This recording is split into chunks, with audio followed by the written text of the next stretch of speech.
Hi everyone. My name's Pat Harrigan. This is Alexandra House and John Heimbuch, and we're going to be regaling you with an hour or so of modernist literature, poems, selections from novels, and from plays. No particular order. These are just some personal favorites of all of ours. So I'll start us off with the poem Sailing to Byzantium by William Butler Yeats from, what year was it?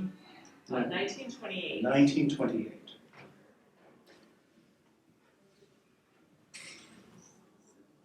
That is no country for old men. The young in one another's arms, birds in the trees, those dying generations. At their song, the salmon falls, the mackerel crowded seas, fish, flesh, or fowl, command all summer long whatever is begotten, born, and dies. Caught in that sensual music, all neglect monuments of unaging intellect. An aged man is but a paltry thing, a tattered coat upon a stick, unless soul clap its hands and sing, and louder sing for every tatter in its mortal dress. Nor is there singing school, but studying monuments of its own magnificence. And therefore I have sailed the seas and come to the holy city of Byzantium. O sages standing in God's holy fire, as in the gold mosaic of a wall, come from the holy fire, burn in a gyre, and be the singing masters of my soul. Consume my heart away, sick with desire, and fastened to a dying animal, it knows not what it is, and gather me into the artifice of eternity. Once out of nature, I shall never take my bodily form from any natural thing, but such a form as Grecian goldsmiths make, of hammered gold and gold enameling to keep a drowsy emperor awake, or set upon a golden bough to sing to lords and ladies of Byzantium of what is past or passing or to come.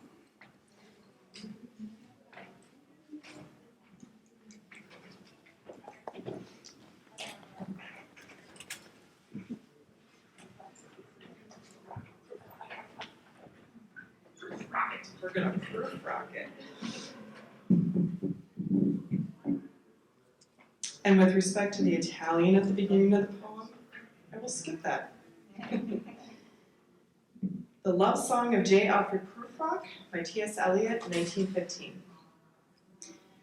Let us go then, you and I, when the evening is spread out against the sky like a patient etherized upon a table.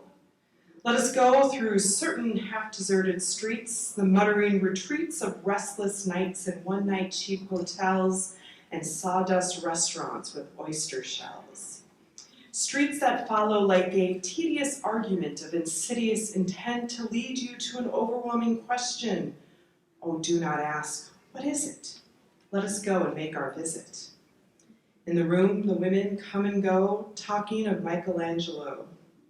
The yellow fog that rubs its back upon the window panes, the yellow smoke that rubs its muzzle on the window panes, licked its tongue into the corners of the evening, lingered upon the pools that stand in drains, let fall upon its back the soot that falls from chimneys, slipped by the terrace, made a sudden leap, and seeing that it was a soft October night, curled once about the house and fell asleep. And indeed, there will be time for the yellow smoke that slides along the street, rubbing its back upon the window panes. There will be time to prepare a face to meet the faces that you meet. There will be time to murder and create, and time for all the works and days of hands that lift and drop a question on your plate. Time for you and time for me, and time yet for 100 indecisions, and for 100 visions and revisions, before the taking of a toast and tea. In the room, the women come and go, talking of Michelangelo. And indeed, there will be time to wonder, do I dare, and do I dare? Time to turn back and descend the stair with a bald spot in the middle of my hair. They will say, how his hair is growing thin. My morning coat, my collar mounting firmly to the chin, my necktie rich and modest, but asserted by a simple pin. They will say, but how his arms and legs are thin. Do I dare disturb the universe? In a minute there is time for decisions and revisions, with which a minute will reverse. For I have known them all already, known them all, have known the evenings, mornings, afternoons. I have measured out my life with coffee spoons. I know the voices dying with the dying fall beneath the music from a farther room, so how should I presume? And I've known the eyes already, known them all, the eyes that fix you in a formulated phrase, and when I am formulated sprawling on a pin, when I am pinned and wriggling on the wall, then how should I begin to spread out all the butt ends of my days and ways? And how should I presume? And I've known the arms already, known them all, arms that are braceleted and white and bare, but in the lamplight down with light brown hair. It is perfume from a dress that makes me so digress. Arms that lie along a table or wrap about a shawl, and then I should presume, and how should I begin? Shall I say I have gone at dusk through narrow streets and watched the smoke that rises from the pipes of lonely men in shirt sleeves, leaning out of windows? I should have been a pair of ragged claws scuttling across the floors of silent seas. And the afternoon, the evening sleeps so peacefully, smoothed by long fingers, asleep, tired, or it lingers, stretched on the floor here beside you and me. Should I, after tea and cakes and ices, have the strength to force the moment to its crisis? But though I have wept and fasted, wept and prayed, though I have seen my head, grown slightly bald, brought in upon a platter, I am no prophet, and here's no great matter. I have seen the moment of my greatest flicker, and I have seen the eternal footman hold my coat and snicker. And in short, I was afraid. And would it have been worth it, after all, after the cups, the marmalade, the tea, among the porcelain, among some talk of you and me, would it have been worthwhile to have bitten off the matter with a smile, to have squeezed the universe into a ball, to roll it towards some overwhelming question, to say, I am Lazarus, come from the dead, come back to tell you all, I shall tell you all. If one settling a pillow by her head should say, that is not what I meant at all, that is not it at all. And would it have been worth it after all? Would it have been worth a while after the sunsets and the dooryards and the sprinkled streets, after the novels, after the teacups, after the skirts that trail along the floor, and this and so much more? It is impossible to just say what I mean.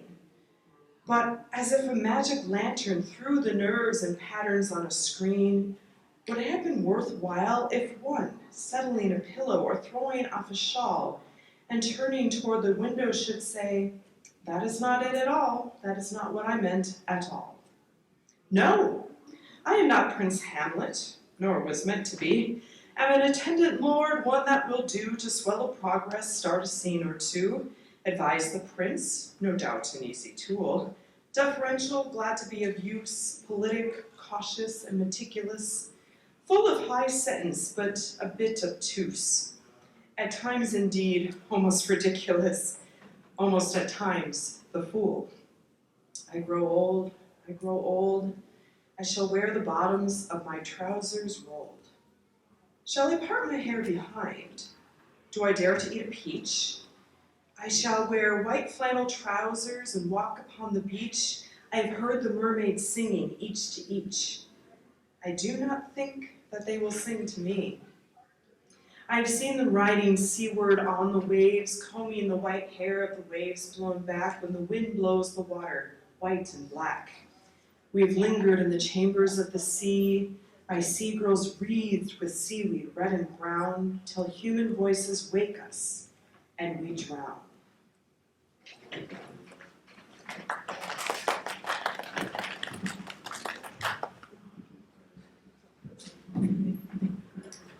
Hello. So this is Ezra Pound. I know. Hi, Ezra. Hi, Ezra. This is from Hugh Selwyn Mowerly, Part 1. Vocat estus in umbra, nemiest ec 4. For 3 years out of key with his time, he strove to resuscitate the dead art of poetry, to maintain the sublime in the old sense. Wrong from the start. No, hardly, but seeing he had been born in a half-savage country, out of date, bent resolutely on wringing lilies from the acorn, Campanius trout for factitious bait, Igmengar toi panth, and os any toi, caught in the unstopped ear, giving the rocks small leeway, the chopped seas held him, therefore, that year. His true Penelope was Flaubert. He fished with obstinate isles, observed the elegance of Circe's hair rather than the mottos on sundials. Unaffected by the march of events, he passed from man's memory in l'entrantisme de son âge. The case presents no adjunct to the muse's diadem. The age demanded an image of its accelerated grimace, something for the modern stage, not at any rate an Attic grace, not certainly the obscure reveries of the inward gaze, better mendacities than the classics in paraphrase. The age demanded chiefly a mold in plaster, made with no loss of time, a prose kinema, not assuredly alabaster, or the sculpture of rhyme. The tea rose, the tea gown, etc., supplants the mousseline of Kos. The pianola replaces Sappho's Barbatos. Christ follows Dionysus, phallic and ambrosial, made way for macerations. Caliban casts out Ariel. All things are a-flowing, the sage Heraclitus says, but a tawdy cheapness shall reign throughout our days.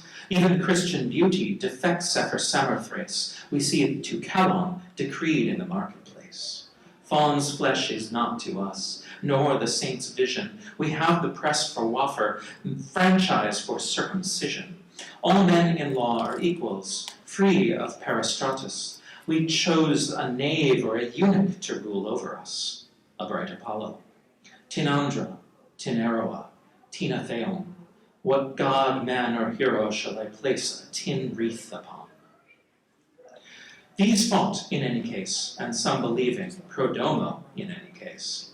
Some quick to arm, some for adventure, some from fear of weakness, some from fear of censure, some for love of slaughter in imagination, learning later.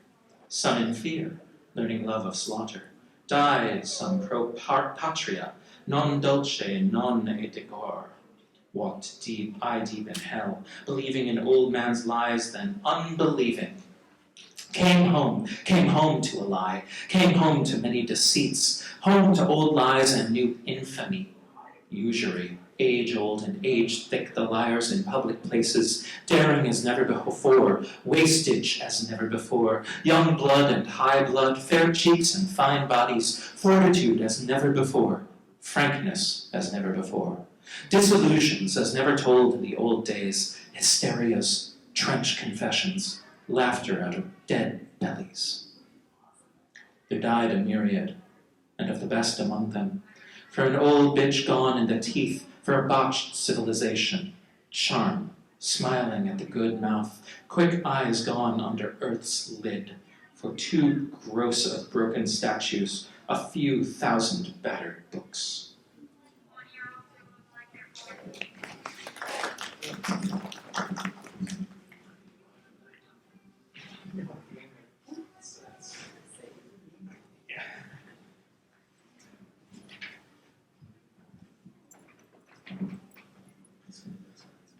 This is Wallace Stevens' poem, 13 Ways of Looking at a Blackbird, from 1917. 1. Among 20 snowy mountains, the only moving thing was the eye of the blackbird. 2. I was of 3 minds, like a tree in which there are 3 blackbirds. 3. The blackbird whirled in the autumn winds. It was a small part of the pantomime. A man and a woman are one. A man and a woman and a blackbird are one. 5. I do not know which to prefer, the beauty of inflections or the beauty of innuendos, the blackbird whistling or just after. 6. Icicles filled the long window with barbaric glass. The shadow of the blackbird crossed it to and fro. The moon traced in the shadow in indecipherable colors. 7. O thin men of Haddam, why do you imagine golden birds? Do you not see how the blackbird walks around the feet of the women about you? 8. I know noble accents and lucid, inescapable rhymes, but I know, too, that the blackbird is involved in what I know. 9. When the blackbird flew out of sight, it marked the edge of one of many circles. 10.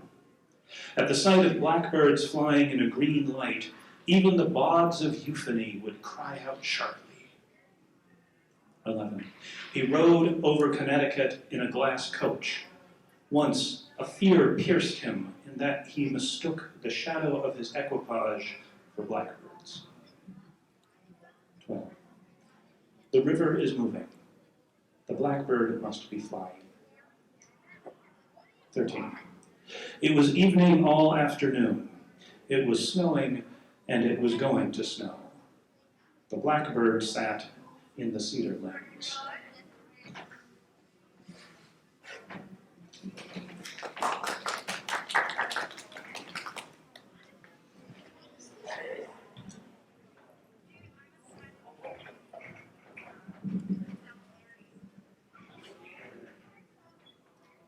So I'm going to switch us to some prose for a little bit. So I will be reading a selection from Juna Barnes' Nightwood. And this was published in 1937. And the selection I'm going to read is from a chapter called Watchmen, What of the Night? And just to set up the scene here, our character Nora has gone to visit a doctor. And the night before, there was a fight between a couple of the women in her life. We have a love triangle going on. And so she has gone to the doctor essentially to ask for some help. And so it begins with the doctor. Have you ever thought of the night? The doctor inquired with a little irony. He was extremely put out, having expected someone else, though his favorite topic, and one which he talked on whenever he had a chance, was the night. Yes, said Nora, and sat down on the only chair. I've thought of it, but thinking about something you know something about does not help. Have you, said the doctor, ever thought of the peculiar polarity of times and of sleep? Sleep the slain white bull? Well, I, Dr. Matthew Mighty Grain of Salt Dante O'Connor, will tell you how the day and the night are related by their division. The very constitution of twilight is a fabulous reconstruction of fear. Fear bottom out and wrong side up. Every day is thought upon and calculated, but the night is not premeditated. The Bible lies that the one way, but the nightgown the other. The night, beware of that dark door. I used to think, Nora said, that people just went to sleep, or if they did not go to sleep, that they were themselves. But now, she lit a cigarette and her hands trembled, now I see that the night does something to a person's identity, even when asleep.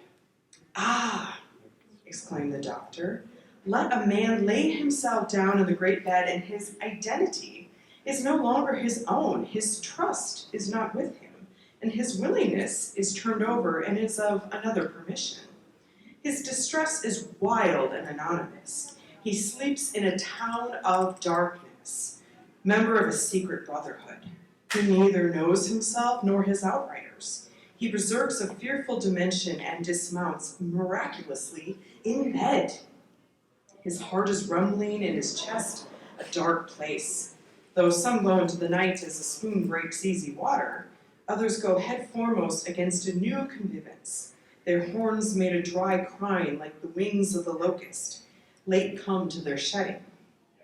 Have you thought of the night now in other times, in foreign countries, in Paris?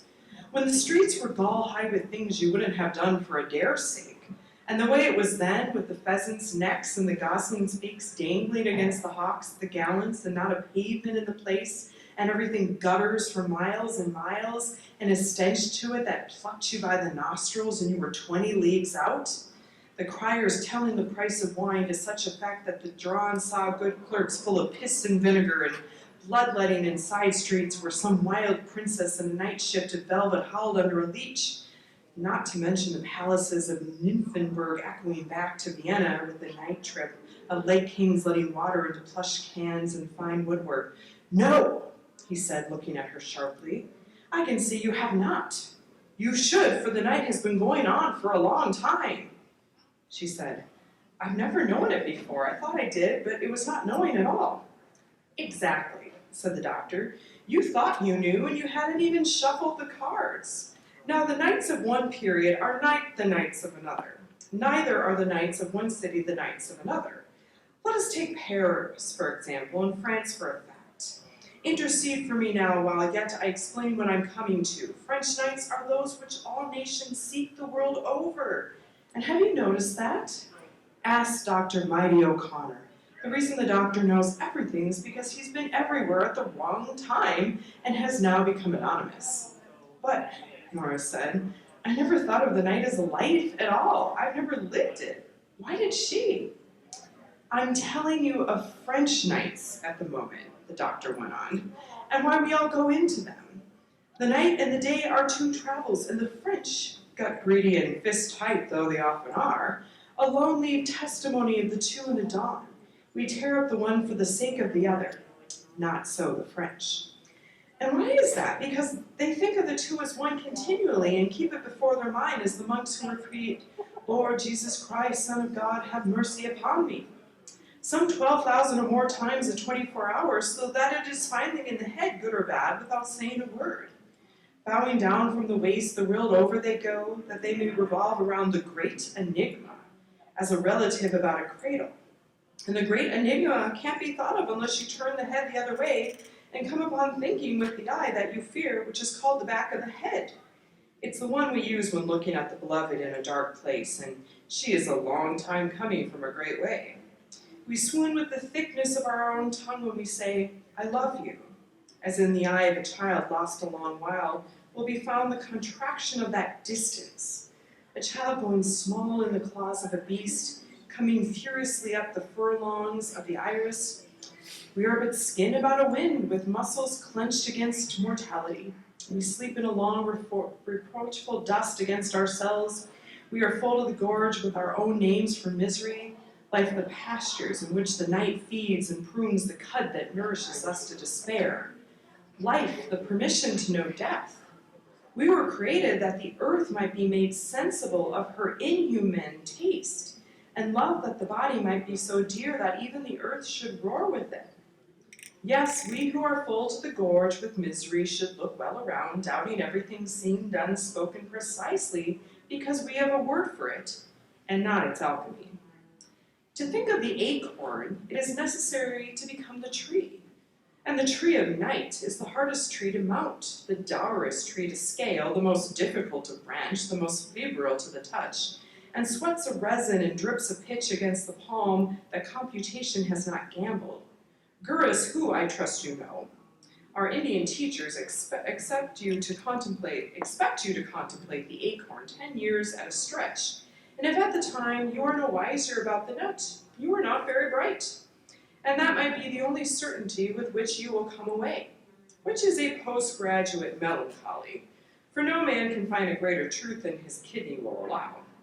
So I, Dr. Matthew Mighty O'Connor, ask you to think of the night the day long, and of the day the night through, or in some reprieve of the brain, it will come upon you heavily, an engine stalling itself upon your chest, halting its wheels against your heart, unless you have made a roadway for it. The French have made a detour of filthiness, oh, the good dirt, whereas you are of a clean race, of a too eagerly washing people, and this leaves no road for you. The brawl of the beast leaves a path for the beast. You wash your brawl with every thought, with every gesture, with every conceivable emollient and so on, and expect to find your way again. A Frenchman makes a navigable hour with a tuft of hair, a wrench of bretelle, a rumpled bed. The terror wine is still in his cup to catch the quantity of its bereavement. His chantique straddled two backs night and day. Then, Nora said, it means I'll never understand her. I'll always be miserable, just like this.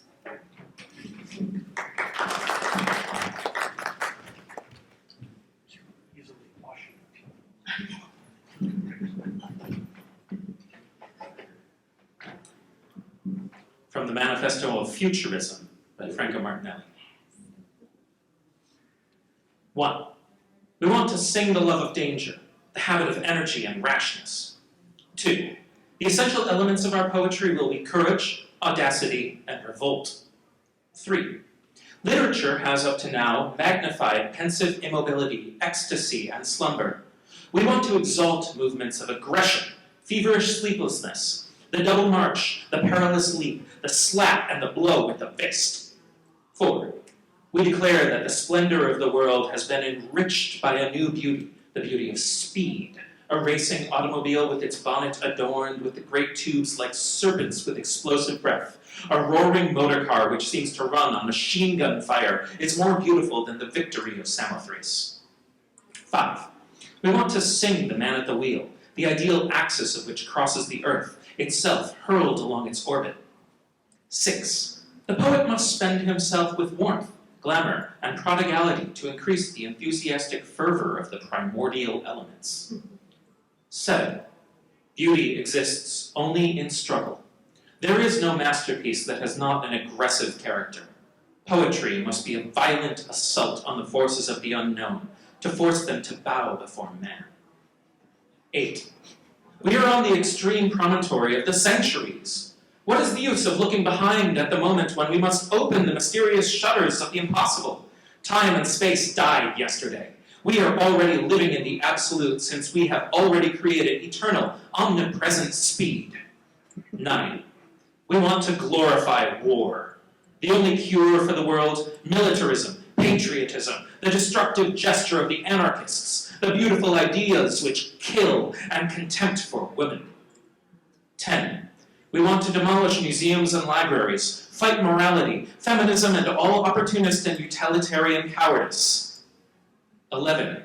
We will sing of the great crowds agitated by work, pleasure, and revolt, the multicolored and polyphonic surf of revolutions in modern capitals, the nocturnal vibrations of the arsenals and the workshops beneath their violent electric moons, the gluttonous railway stations devouring smoking serpents, factories suspended from the clouds by the thread of their smoke, bridges with the leap of gymnasts flung across the diabolic cutlery of sunny rivers, adventurous steamers sniffing the horizon, great-breasted locomotives puffing on the rails like enormous steel horses with long tubes for bridle, and the gliding flight of aeroplanes whose propeller sounds like the flapping of the flag and the applause of enthusiastic crowds.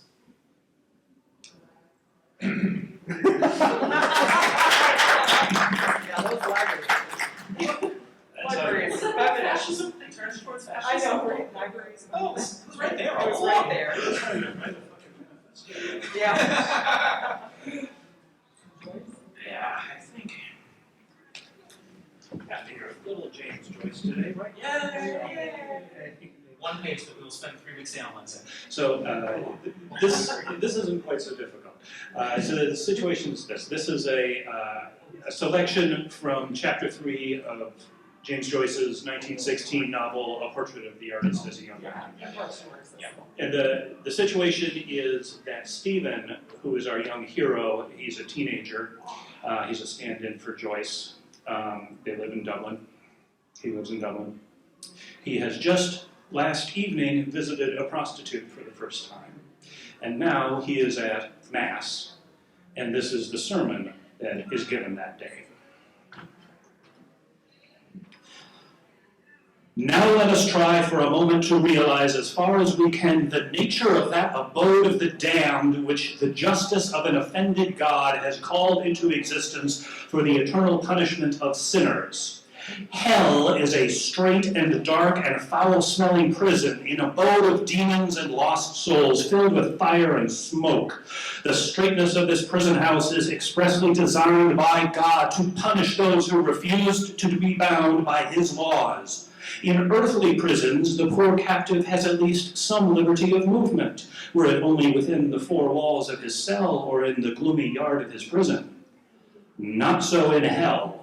There, by reason of the great number of the damned, the prisoners are heaped together in their awful prison, the walls of which are said to be 4,000 miles thick, and the damned are so utterly bound and helpless that, as a blessed Saint Anselm writes in his book on similitudes, they are not even able to remove from the eye a worm that gnaws it.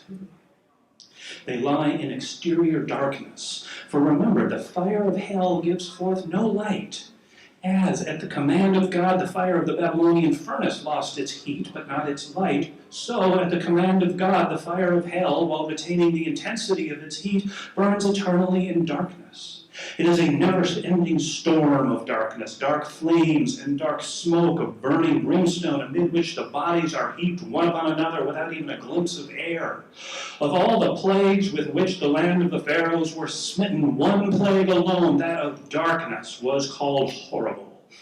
What name, then, shall we give to the darkness of hell, which is to last not for 3 days alone, but for all eternity? The horror of this strait and dark prison is increased by its awful stench. All the filth of the world, all the offal and scum of the world, we are told, shall run there as to a vast reeking sewer where the terrible conflagration of the last day has purged the world. The brimstone, too, which burns there in such prodigious quantity, fills all hell with its intolerable stench, and the bodies of the damned themselves exhale such a pestilential odor that, as St. Bonaventure says, one of them alone would suffice to infect the whole world. The very air of this world, that pure element, becomes foul and unbreathable when it has been long enclosed. Consider then what must be the foulness of the air of hell. Imagine some foul and putrid corpse that has lain rotting and decomposing in the grave, a jelly-like mass of liquid corruption. Imagine such a corpse a prey to flames, devoured by the fire of burning brimstone and giving off dense, choking fumes of nauseous, loathsome decomposition. And then imagine this sickening stench multiplied a millionfold and a millionfold again for the millions upon millions of fetid carcasses massed together in the reeking darkness, a huge and rotting human fungus. Imagine all this and you will have some idea of the horror of the stench of hell. But this stench is not, horrible though it is, the greatest physical torment to which the damned are subjected. The torment of fire is the greatest torment to which the tyrant has ever subjected his fellow creatures. Place your finger for a moment in the flame of a candle and you will feel the pain of fire. But our earthly fire was created by God for the benefit of man, to maintain in him the spark of life and to help him in the useful arts, whereas the fire of hell is of another quality and was created by God to torture and punish the unrepentant sinner. Our earthly fire also consumes more or less rapidly according to the object which it attacks, is more or less combustible, so that human ingenuity has even succeeded in inventing chemical preparations to check or frustrate its action. But the sulphurous brimstone which burns in hell is a substance which is specially designed to burn forever and forever with unspeakable fury. Moreover, our earthly fire destroys at the same time as it burns, so that the more intense it is, the shorter is its duration. But the fire of hell has this property, that it preserves that which it burns, and though it rages with incredible intensity, it rages forever. And there's actually another page and a half of that, but I think that's enough for now.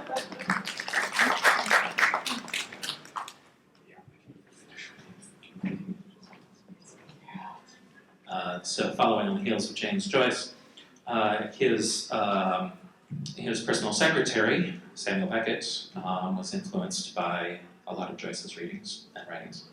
Now this is a section from Waiting for Godot. There are two men who are waiting for Godot to arrive. He has not yet arriven. Two other men show up, one of whom is named Pozzo, who is an old man, and the other of whom is named Lucky, who is on a rope and is missing his hat. When he has had his hat put back on his head, the protestation and curiosity of the others have Pozzo then command Lucky to think. And when Lucky does think, this is what he says. Given the existence, as uttered forth in the public works of Puncher and Watman, of a personal God, with white beard, outside time without extension, who for the heights of divine apathia, divine athambia, divine phasia, loves us dearly, with some exceptions for reasons unknown, but time will tell, and sufferers like the divine Miranda, with those who for reasons unknown, but time will tell, are plunged in torment, plunged in fire, whose fire flames if that continues, and who can doubt it will, fire the firmament, that is to say, blast hell to heaven, so blue, still, blue and calm, so calm, and calm, so calm, which even though intermittent, is better than nothing, but not so fast. And considering what is more, that a result of the labors left unfinished, crowned by the Academy of Anthropometry of Essie and Posse of Testu and Conrad, it is established beyond all doubt, all other than doubt, that which clings to the labors of men, that which is the result of labors unfinished of Testu and Conrad, it is established hereafter, but not so fast for reasons unknown, that as a result of the public works of Puncher and Watman, it is established beyond all doubt that in view of the labors of Fartov and Belcher, left unfinished for reasons unknown of Testu and Conrad, left unfinished is established, that many deny what man in Posse and Testu and Conrad, that man in Essie, that man in short, that man in brief, in spite of the strides of alimentation and defecation, wastes and pines, concurrently, simultaneously, that which is more for reasons unknown, in spite of the strides of physical culture, the practice of sports such as tennis, football, running, cycling, swimming, flying, floating, gliding, consonnating, comedy, skating, tennis of all kinds, dying, flying, sports of all kinds, autumn, summer, winter, tennis of all kinds, hockey of all sorts, peculiar, secondary, upward, in which I presume flying, gliding, golf of 9 to 18 holes, tennis of all sorts, word for reasons unknown, infected, fellow, cotton, namely, concurrently, simultaneously, what is more for reasons unknown, but time will tell, it fades away. I resume, Fulham, Platinum, and word, the dead, the lost, the head, per the death of Bishop Berkeley, being to the tune of the 1/4 ounce per head, approximately by and large, more or less to the decimal, nearest decimal, good measure, round figures, stark, naked in the stocking feet, in Connemara. Inward, for reasons unknown, no matter what, which matter which F's there are, and considering what is more, much more grave than the light of the labors lost in Shivering and Sturm and Peter, it appears what is more, much more grave than in the light and the labors lost of Steinweg and Peterman, that in the plains and the mountains, by the seas, by the rivers, running water, running fire, running the air, that in the same, there is the earth, namely the air and the earth, and then the great cold, the great dark, the air, and then the earth abode, the stones and the cold, great, alas, the year of the Lord, 1600, and sun, the year and the earth, and the sea and the earth abode, the stones of the great deeps, the great cold on sea, on land, on in the air. I resume, for reasons unknown, in spite of the tennis, the facts thereon still, derived by time will tell. I resume, alas, I'm short, on, abode of stones, who can doubt? But I resume, but not so fast. I resume, the skull fading, and concurrently, simultaneously, what is more, for reasons unknown, in spite of the tennis, on the beard of the flames, the tears of the stones, so blue, so calm, alas, on the skull in Connemara, in spite of the tennis, the labors abandoned, left unfinished, graver still, abode of stones in a word, I resume, alas, abandoned, unfinished, the skull in Connemara, in spite of the tennis, the skull, alas, the stones, canard, tennis, the stones, so calm, canard, unfinished. I know what I'm saying. Take the hat. Take the hat. You want to do the final 3 pages? Show my weight. Let's do this. Either way.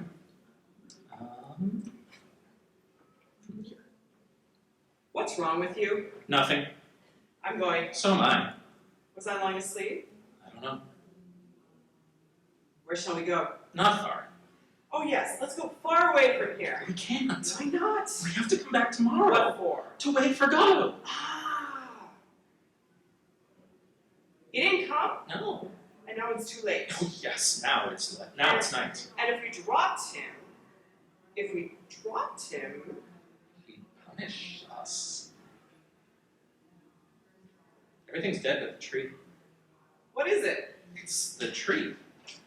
Yes, but what kind? I don't know, but a willow. Why don't we hang ourselves? With what? You haven't got a bit of rope? No. Then we can't. Let's go. Wait, here's my belt. That's too short. You could hang onto my legs. And who'd hang onto mine? True. Show all the same. We'll soon see. Here. Might do in a pinch. Oh. Is it strong enough? You said we have to come back tomorrow. Oh, sorry. Oh, there. Yes. Then we can bring a good bit of rope. Yes. Dee Dee, Yes. I can't go on like this. That's what you think. If we parted, that might be better for us. We'll hang ourselves tomorrow. Unless Dodo comes. And if he comes? We'll be saved. Well, shall we go? Pull on your trousers. What? Pull on your You trousers. want me to pull off my trousers? Pull on your trousers.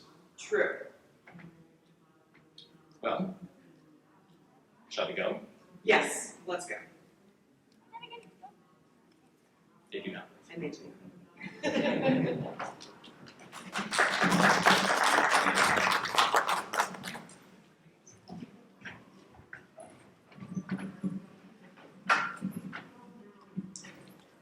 So, going in the tradition of our modernist, absurdist theater here, do a selection from my personal favorite play of all time, Rosencrantz and Guildenstern Are Dead by Tom Stoppard. For those not familiar, it focuses on two very minor characters in Shakespeare's Hamlet, who are instead our main characters. And this is probably one of my favorite parts where I'm going to skip Guildenstern's lines and just read Rosencrantz. And Rosencrantz is pondering being dead. Do you ever think of yourself as actually dead, lying in a box with a lid on it? Nor do I really. It's silly to be depressed by it. I mean, one thinks of it like being alive in a box. One keeps forgetting to take into account the fact that one is dead. Which should make all the difference, shouldn't it? I mean, you never know you were in a box, would you? It would be just like being asleep in a box. Not that I'd like to sleep in a box, mind you. Not without any air. You'd wake up dead for a start, and then where would you be? Apart from inside a box. That's the bit I don't like, frankly. That's why I don't think of it. Because you'd be helpless, wouldn't you? Stuffed in a box like that. I mean, you'd be in there forever. Even taking into account the fact that you're dead, it isn't a pleasant thought. Especially if you're dead, really. Ask yourself, if I asked you straight off, I'm going to stuff you in this box now, would you rather be alive or dead? Naturally, you'd prefer to be alive.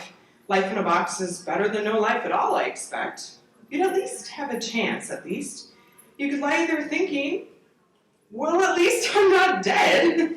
In a minute, someone's going to bang on the lid and tell me to come out. Hey, you, what's your name? Come out of there. I wouldn't think about it if I were you. You'd only get depressed.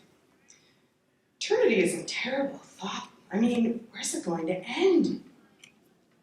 Two early Christians chanced to meet in heaven. Saul of Tarsus yet, cried one, what are you doing here? Tarsus, schmarsus, replied the other, I'm Paul already. They don't care, we count for nothing. We could remain silent till we're green in the face, they wouldn't come. A Christian, a Muslim, and a Jew chanced to meet in a closed carriage. Silverstein, cried the Jew. Who's your friend? His name's Abdullah, replied the Muslim, but he's no friend of mine since he became a convert. All right, we know you're in there, come out talking. We have no control, none at all. Whatever became of the moment when one first knew about death? There must have been one, a moment in childhood when it first occurred to you that you don't go on forever. It must have been shattering, stamped into one's memory, and yet I can't remember it. It never occurred to me at all. What does one make of that? We must be born with an intuition of mortality. Before we know the words for it, before we know that there are words, out we come, bloodied and swallowing with the knowledge that for all the compasses in the world, there's only one direction, and time is its only measure. A Hindu, a Buddhist, and a lion tamer chance to meet in a circus on the Indo-Chinese border. They're taking us for granted. Well, I won't stand for it. In the future, notice will be taken. Keep out then. I forbid anyone to enter.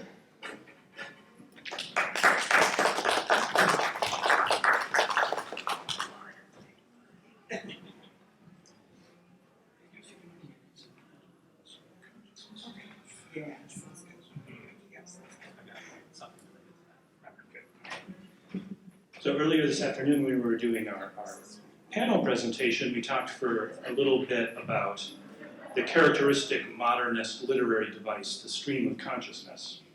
And we didn't get into any examples then, so I'm going to take the time right now to give 4 very short examples of the stream of consciousness from 4 different writers. It gives some sense of the versatility of what is often thought of as just one thing. You can see how individual writers operate and use it differently.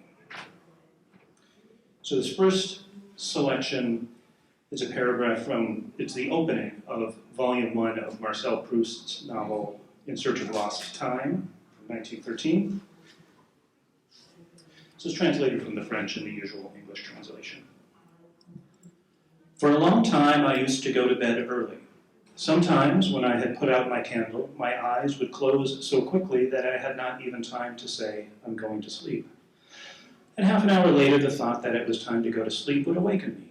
I would try to put away the book, which I imagined was still in my hands, and to blow out the light. I had been thinking all the time while I was asleep of what I had just been reading, but my thoughts had run into a channel of their own, until I myself seemed actually to have become the subject of my book. A church, a quartet, the rivalry between Francois I and Charles V. This impression would persist for some moments after I was awake. It did not disturb my mind, but it lay like scales upon my eyes and prevented them from registering the fact that the candle was no longer burning. Then it would begin to seem unintelligible, as the thoughts of a former existence must be to a reincarnate spirit. The subject of my book would separate itself from me, leaving me free to choose whether I would form part of it or no. And at the same time, my sight would return, and I would be astonished to find myself in a state of darkness, pleasant and restful enough for the eyes, and even more, perhaps, for my mind, to which it appeared incomprehensible, without a cause, a matter dark indeed. Then this is the opening of Virginia Woolf's 1925 novel, Mrs. Dalloway. Some people might quibble about whether this is actually stream of consciousness, but I'll help them. Mrs. Dalloway said she would buy the flowers herself, for Lucy had her work cut out for her. The doors would be taken off their hinges, Rumpelmayer's men were coming, and then, thought Clarissa Dalloway, what a morning, fresh as if issued to children on a beach. What a lark. What a plunge. For so it had always seemed to her when, with a little squeak of the hinges, which she could hear now, she had burst open the French windows and plunged at Borden into the open air. How fresh, how calm. Stiller than this, of course, the air was in the early morning, like the flap of a wave, the kiss of a wave, chill and sharp, and yet, for a girl of 18 as she was then, solemn, feeling as she did, standing there at the open window, that something awful was about to happen. Looking at the flowers, the trees, with the smoke winding off them, and the rooks rising, falling. Standing and looking until Peter Walsh said, musing among the vegetables? Was that it? I prefer men to cauliflowers? Was that it? He must have said it at breakfast one morning when she had gone out onto the terrace, Peter Walsh. He would be back from India one of these days, June or July, she forgot which, for his letters were awfully dull. It was his sayings one remembered, his eyes, his pocket knife, his smile, his grumpiness, and when millions of things had utterly vanished, how strange it was. A few sayings like this about cabbages. This is the opening of chapter 3 of James Joyce's novel Ulysses from 1922. Ineluctable modality of the visible, at least that, if no more, thought through my eyes.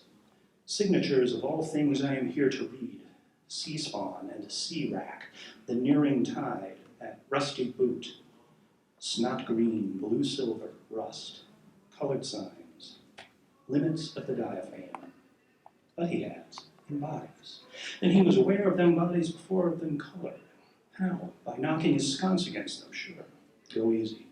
Bald he was and a millionaire, maestro di color chez Sano. Limit of the diaphane. Why in? Diaphane. Adiaphane. If you can put your 5 fingers through it, it is a gate, if not a door. Shut your eyes and see. And finally, from the beginning of William Faulkner's novel, The Sound and the Fury, from 1929. Sorry, not from the beginning. This is about in the middle. When the shadow of the sash appeared on the curtains, it was between 7 and 8 o'clock, and then I was in time again, hearing the watch. It was grandfather's, and when Father gave it to me, he said, "Quentin, I give you the mausoleum of all hope and desire. It's rather excruciatingly apt that you will use it to gain the reductio absurdum of all human experience, which you can fit your individual needs no better than it fitted his or his father's. I give it to you, not that you may remember time, but that you might forget it now and then for a moment and not spend all your breath trying to conquer it. Because no battle is ever won," he said. "They are not even fought. The field only reveals to man his own folly and despair, and victory is an illusion of philosophers and fools."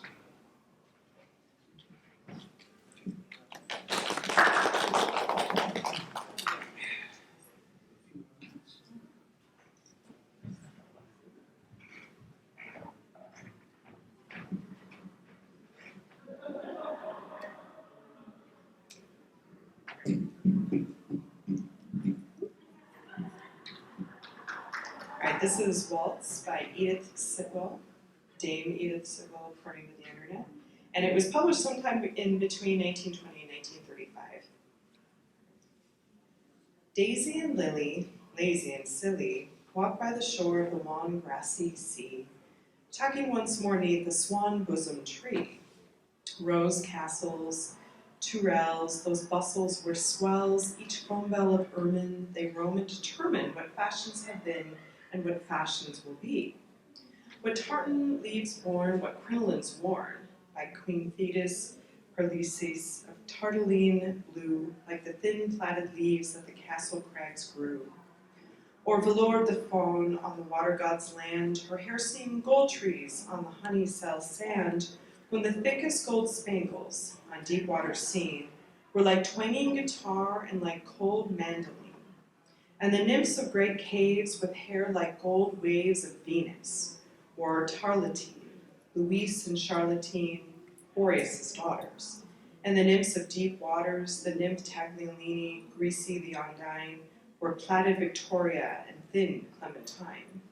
Like the crinolined waterfalls, wood nymphs wear bonnets, shawls, elegant parasols floating were seen. The Amazons were balzarine of jonquil, beside the blonde lace of a deep falling rill. Through glades like a nun they run from and shun the enormous and gold-rayed rustling sun. And the nymphs of the fountains descend from the mountains like elegant willows on their deep baroche pillows, in cashmere alvendar, borage Isabelle, like bells of bright water from clearest woodwell. Or elegant favoring bonnets of blonde, the stars in their apiaries, sylphs in their aviaries, seeing them, spangle bees and the sylphs fond, from their aviaries fanned with each long fluid hand, the manteau espagnol mimic the waterfalls, over the long and the light summer land. So Daisy and Lily, lazy and silly, walk by the shore of the long grassy sea, tucking once more 'neath the swan-bosomed tree. Rose castles, tourelles, those bustles, morels, of the shade in their train follow. Ladies, how vain, hollow, gone is the sweet swallow, gone Philomel.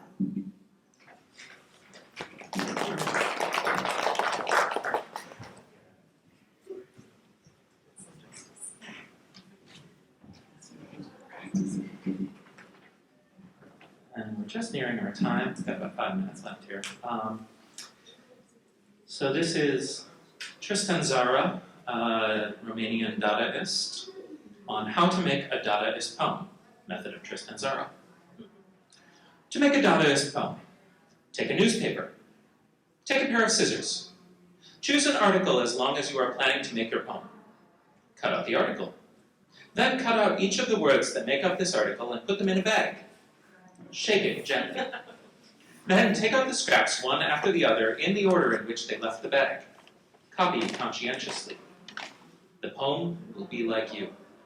And here you are a writer, infinitely original and endowed with a sensibility that is charming, though beyond the understanding of the vulgar. Tristan Tzara. There's a poem by Tristan Tzara called Assessment. Assessment. Voltaic arc of these two nerves that don't touch, near the heart. We note the black shivers under a lens. Is the feeling this white spouting and methodical love splits my body into rags. Toothpaste pastry. Transatlantic tickets. The crowds crash the column couched in wind. Rage of rockets. On my head. The bloody revenge of the liberated two-step. Directory of determinations at prix fee. Folly at 3:20 a.m. or 5 francs. Cocaine slowly gnaws the wall for its pleasure. Satanic horoscope dilates under your vigor. Virgil's vigilance verifies the viral wind. Eyes droop once more. Tristan Czar.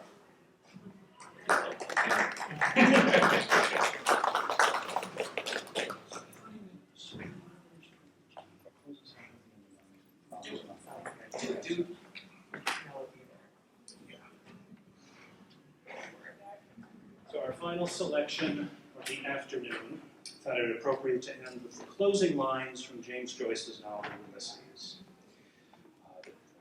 These are just the closing lines. This is the final chapter. To set it up, this is the thoughts upon falling asleep of Molly Bloom, the wife of Leopold Bloom, one of the two main characters in Ulysses. She's had a busy day, having affairs and all that sort of thing, and she has a long, virtually uninterrupted monologue for several dozen pages of stream of consciousness, over which she reflects about her day, about her marriage, about the child that she lost, the young son that died young, and various other things about her childhood in Spain, and so on. So this is the final few lines, if you can call it that, of the Penelope chapter, the final chapter of James Joyce's Ulysses. These are Molly's thoughts as she's falling asleep. The sun shines for you, he said, the day we were lying among the rhododendrons on Howth Head in his gray tweed suit and his straw hat, the day I got him to propose to me, yes. First I gave him the bit of seed cake out of my mouth, and it was leap year, like now, yes. 16 years old, 16 years ago, my God. After that long kiss, I nearly lost my breath, yes.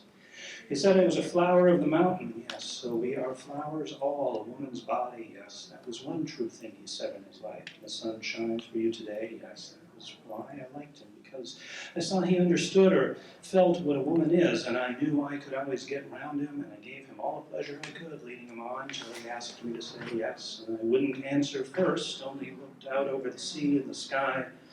I was thinking of so many things he didn't know of Mulvey and Mr. Stanhope and Hester and the father and old Captain Groves and the sailors playing All Birds Fly, and I say stoop, and washing up dishes, they called it, on the pier, and the sentry in front of the governor's house with the thing round his white helmet, poor devil, half roasted, and the Spanish girls laughing in their shawls and their tall combs in the auctions in the morning, the Greeks and the Jews and the Arabs and the devil knows who else from all the ends of Europe and Lake Street and Fowl Market all clucking outside, larvae Sharons and the poor donkeys slipping half asleep and the vague fellows in the cloaks asleep in the shade on the steps and the big wheels of the carts of the bulls and the old castle thousands of years old, yes, and those handsome Moors all in white and turbans like kings asking you to sit down in their little bit of a shop and Rhonda with the old windows of the posadas, two glancing eyes, a lattice hid for her lover to kiss the iron, and the wine shops half open at night, and the castanets, and the night we missed the boat at Alcigiras, the watchman going about serene with his lamp. And oh, that awful deep down torrent, oh, and the sea crimson sometimes like fire, and the glorious sunsets and the fig trees and the Alameda gardens, yes, and all the queer little streets and the pink and blue and yellow houses, and the rose gardens and the jessamine and geraniums and cactuses and Gibraltar as a girl where I was a flower of the mountain, yes. When I put the rose in my hair like the Andalusian girls used, or shall I wear a red, yes, and how he kissed me under the Moorish wall. And I thought, well, as well him as another. And then I asked him with my eyes to ask again, yes. And then he asked me would I, yes, to say, yes, my mountain flower. And first I put my arms around him, yes, and drew him down to me so he could feel my breasts all perfume, yes, and his heart was going like mad. And yes, I said, yes, I will, yes.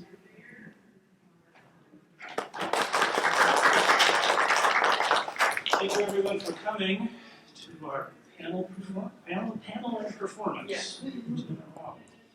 So again, I'm Pat Harrigan. Alexandra House. John Heimbuch. With luck, we'll do something like this again in following years of Convergence. Thank you for kind of attending this sort of unusual kind of program.